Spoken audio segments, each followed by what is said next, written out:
वो इस बात से गुस्से में लग रहा था कि किसी ने वास्तव में उन गहनों को चुराने की हिम्मत की जो उसने और दृष्टि ने मिलकर बनाए थे। क्योंकि ये पहला टुकड़ा था जिसे दृष्टि ने एक ज्वेलरी डिजाइनर के रूप में डिजाइन किया था, इसका उसके लिए एक अलग महत्व था।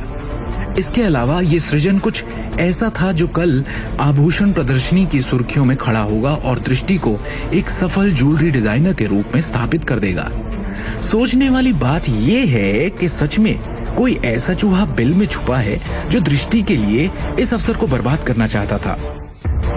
उस समय शिवम का पूरा शरीर हत्या के इरादे से कांप रहा था और उसकी आंखें गुस्से से जल रही थी। 10 मिनट बाद टैक्सी अंत में कीमती नारंग एम्पायर के टावर पर पहुंची और शिवम सीधा 26वीं मंजिल पर चला गया। कार्यालय भवन में कंपनी के 20 से अधिक वरिष्ठ अधिकारी जमकर बहस कर रहे थे। उनके चेहरे गुस्से से तमतमा रहे थे। दृष्टि नारंग, इस बारे में आपको क्या कहना है? आप इस परियोजना की प्रभारी हैं। कल रात आने के तुरंत बाद उत्पाद कैसे गायब हो गया? कल आभूषण प्रदर्शनी का दिन है। कंपनी ने किंग ऑफ द वर्ल्ड को प्रचारित करने के लिए पहले ही बड़ी मात्रा में संसाधन खर्च किए हैं। अब जब तैयार उत्पाद चोरी हो गया है तो आप स्थिति से कैसे निपटेंगे? क्या आप यही चाहती हैं कि ऐसी हरकत से आप हमारी कंपनी को हंसी के पात्र में बदल दें? दृष्टि अपनी सीट पर बेबसी बैठी रही और उन सबको एक लाचार अभिव्यक्ति के साथ देखती रही। यदि आपके पास सबूत नहीं है तो बकवास करना बंद कर दें। शिवम कार्यालय में चला आया और अंदर आते हुए उसने शांति से कहा, शिवम गांधी, तो आखिरकार नकारा निकम्मा दामाद आ ही गया। मुझे तो लगा था कि तुम अपने गुनाहों की सजा मिलने के डर से शर्माकर कहीं भाग गए। उस समय करण नारंग ने शिवम को एक चंचल अभिव्यक्ति के साथ देखा। ऐसा लग रहा था कि वो खुद से बेहद खुश है।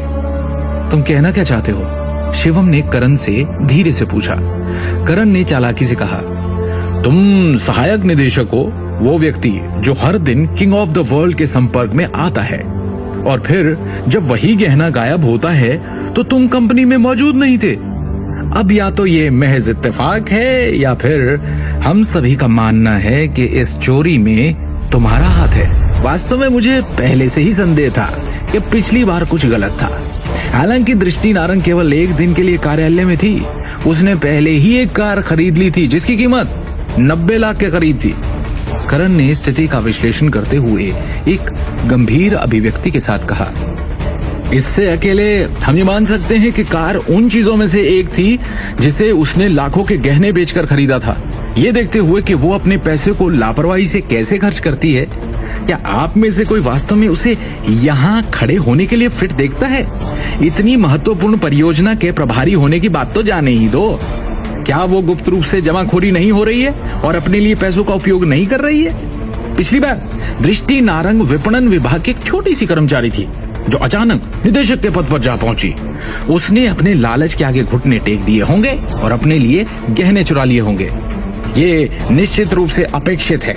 आखिर जो लोग गरीबी में वापस गोता लगाने से डरते हैं वो इतनी महत्वपूर्ण स्थिति के लिए कैसे उपयुक्त हो सकते हैं?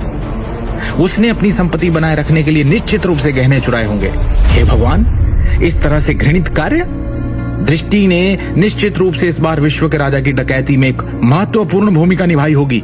करण के करीबी दोस्तों और वरिष्ठ अधिकारियों में से हर एक ने दृष्टि का उपहास करना शुरू कर दिया और आग में ईंधन डालना शुरू कर दिया। चुप रहो, तुम झूठे आरोपों के साथ मेरी प्रतिष्ठा को धूमिल कर रहे हो, दृष्टि ने गुस्से से कहा। आज काम पर पहुंचने पर दृष्टि पहली थी जिसे पता चला कि तिजोरी में से किंग ऑफ द वर्ल्ड गायब हो गया था। अपने सदमे के क्षण के बावजूद उसने तुरंत सारे सीसीटीवी कैमरों को देखने का तर्कसंगत निर्णय लिया। हालांकि उसने पाया कि कंपनी के सभी सीसीटीवी कैमरास पिछली रात को जानबूझकर बंद कर दिए गए थे। इसके अलावा बिजली के कमरे में से बिजली के तार भी कुछ समय के लिए काट दिए गए थे। ऐसा लग रहा था जैसे किसी ने इस डकैती की योजना पहले से ही बना ली हो। लेकिन किसने? आखिर किसने पहले से ही योजना बनाकर किंग ऑफ द वर्ल्ड को गायब किया होगा? क्या इस चोरी के कारण अब दृष्टि का नाम मिट्टी में मिल जाएगा या शिवम उसके नाम पर उछला कीचड़ साफ कर देगा? क्या शिवम पता लगा पाएगा कि ये चोरी किसने की? आगे की कहानी जानने के लिए देखिए अगला एपिसोड सिर्फ पॉकेट FM के YouTube चैनल पर और शिवम द हिडन वॉरियर के सारे एपिसोड्स को सुनने के लिए डिस्क्रिप्शन में दी लिंक से डाउनलोड करें पॉकेट FM ऐप।